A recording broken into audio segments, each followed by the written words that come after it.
We've just come to the 1-year anniversary of the pandemic and sheltering in place.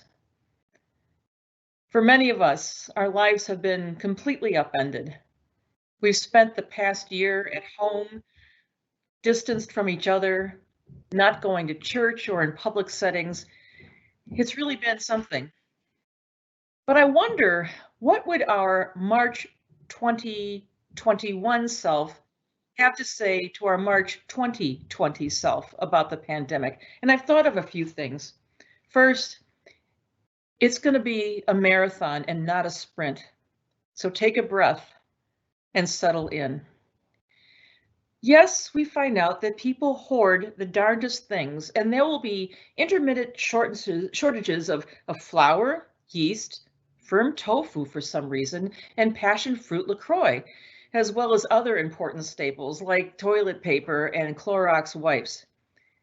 We'll find out that there are inequities in this country still, and in our church, that the pandemic has disproportionately affected and even killed Black and brown people, and that those deemed essential workers often include those who are paid the least.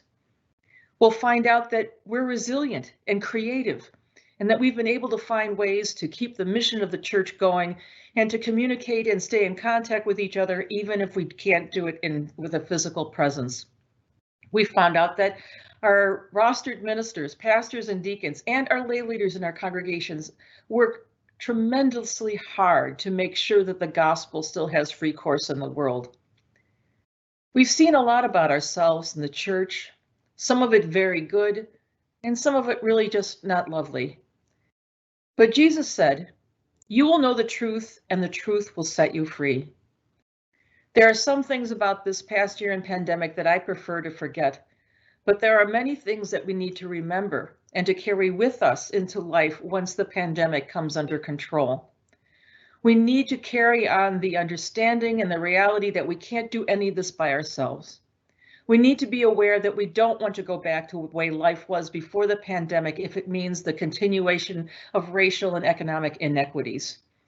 We need to carry forward with us the new ways that we found to communicate with each other and to reach out.